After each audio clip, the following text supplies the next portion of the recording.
Civil service का, bureaucracy का सबसे बड़ा एग्ज़ाम होता है इंडिया में नीट का, और तलबा उसके लिए बहुत मेहनत करते हैं। 13-13 घंटे पढ़ते हैं लड़के लड़कियां उस इम्तिहान को पास करने के लिए। उसका पेपर लीक हो गया। इस वक्त जो मौजूदा वज़ीर तालीम है, धर्मेश या धर्मेंद्र उनका नाम है, 90 से ज़्यादा मर्तबा पेपर्स लीक हो चुके हैं सरकारी बड़े बड़े इम्तिहानात के, गैर सरकारी के भी, नीम सरकारी और गैर सरकारी के भी। एक मौके पर सुप्रीम कोर्ट में रिमार्क्स देते हुए चीफ जस्टिस ऑफ इंडिया ने नौजवानों को कॉकरोच कह दिया। एक नौजवान ने अमेरिका से बैठकर सोशल मीडिया पर एक पार्टी लॉन्च की, उसका नाम रखा कॉकरोच जनता पार्टी। जनता आवाम को कहते हैं। एक तो भारतीय जनता पार्टी है जो इस वक्त बरसरे इख्तदार है, सारे के सारे फ़िरका परस्त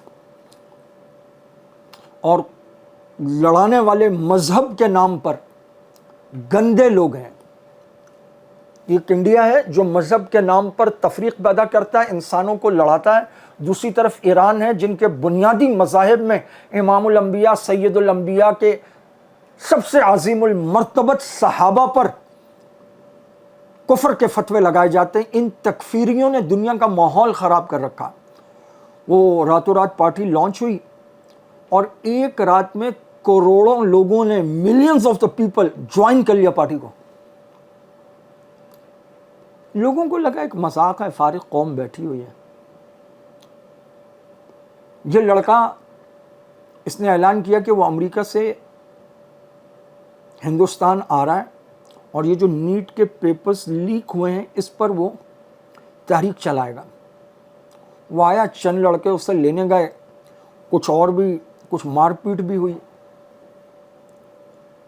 और अब चंद दिन हुए कि उन्होंने जंतर मंतर पर जमा होने का ऐलान किया।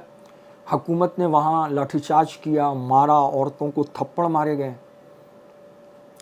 और पिछले 24 घंटे में पूरे हिंदुस्तान की फ़ज़ा बदल चुकी है और वो तादाद जो चंद 100 में थी वो हज़ारों से निकल कर लाखों तक पहुँच चुकी है। और चारों तरफ इंसान ही इंसान है और वो पार्लियामेंट के अंदर दाखिल हो चुके हैं, रुकावटें हटाई जा चुकी हैं। और दूसरे शहरों से होते हुए मुजाहरे दुनिया भर में, यूरोप के मुल्कों में इंडियन एम्बेसीज पर फैल गए और इंडियंस निकल कर बाहर आ गए और वो कह रहे हैं कि इस वज़ीर का इस्तीफ़ा आना चाहिए। करप्शन क्यों नहीं रुक रही? मीडिया को क्यों मुक़य्यद कर दिया गया है? इस खूबसूरती से जेनज़ी निकला है, ये इंडिया की नई नस्ल निकली है और इतने खूबसूरत जज्बात का इजहार कर रहा है कि बहैसियत पाकिस्तानी में बेख्तियार उसे सलाम पेश करता हूँ, उसे सैल्यूट करता हूँ। पूरी दुनिया में जहाँ कहीं भी आप वो कहानी लिखें जिसमें हीरो गुंडों से लड़े, बदमाशों से लड़े, अपना हक़ ले, मज़लूमों का हक़ दिलवाए, कमज़ोरों की इज़्ज़त की हिफाजत करे, वो कहानी सबको अच्छी लगती है। जब हीरो मेहनत करे, बहुत सारी दौलत कमाए, इलाके के जागीरदारों से टकरा जाए, ज़ालिमों के सर काट दे, वो फिल्म हमेशा कामयाब होती है। सपने बुनना और फिर ताबीर तक ले जाना गरीब आदमी को प्रैक्टिकल लाइफ में मुयस्सर हो या ना हो, ख्वाब व ख़याल में, कहानियों में बड़ा अच्छा लगता है। और ज़िंदगी में जब कभी कहानियाँ हकीकत का रूप धारती हैं और जवान मैदान में उतर कर सीना सपर होते हैं। बिहार में पुलिस ने वाटर कैनन चलाई तो टिपिकल बिहारियों ने नाचना शुरू कर दिया। चंद नौजवान पुलिस के पास पहुंचे कि आंसू गैस का बंदोबस्त नहीं किए हैं, पानी पर गुजारा करेंगे। जंतर मंतर पे जहां हजारों लोग उतरे, वहां देखते ही देखते सैकड़ों गाड़ियां और मोटरसाइकिल्स पहुंची और उन्होंने 1, 2, 4, 5, 10 हद तक एक आदमी की तरफ से 1000 खाने के ऑर्डर्स मुफ्त उतरना शुरू हो गए। किसी का कोई नाम नहीं लिखा हुआ, पेमेंट्स हो चुकी हैं। वहां से ऐलान करना पड़ा कि मजीद खानों की जरूरत नहीं, ज़ाया हो जाएंगे। उन पर लिखा हुआ जो भूखा हो उसे दे दो। दुनिया भर में अगर जुल्म बढ़ रहा है तो आज़ादी के मतवाले भी मुतहर्रिक हो रहे हैं।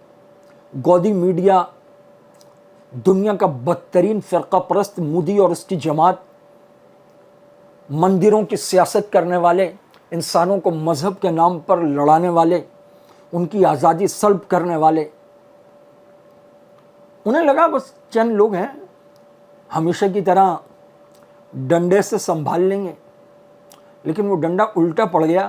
اس وقت ہندوستان کے مناظر دیکھنے والے ہیں، سڑکوں پر بیٹھے ہوئے جوان، پولیس وین کے سامنے کھڑی ہوئی لڑکیاں، اپنے حق کے لیے اٹھنے والی آوازیں، سوشل میڈیا کے صحافی۔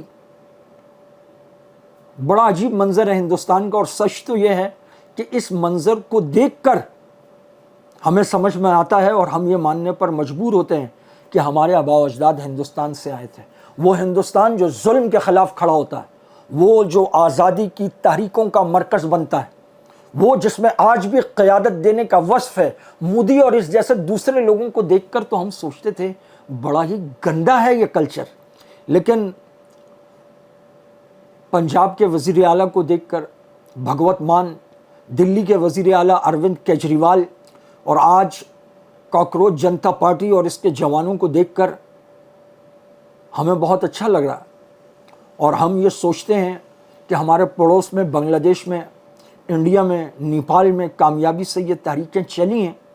اللہ وہ دن لائے گا جب پاکستان میں بھی ظلم کے خلاف آوازیں اٹھیں گی، جبر و استبداد کے خلاف آواز اٹھے گی۔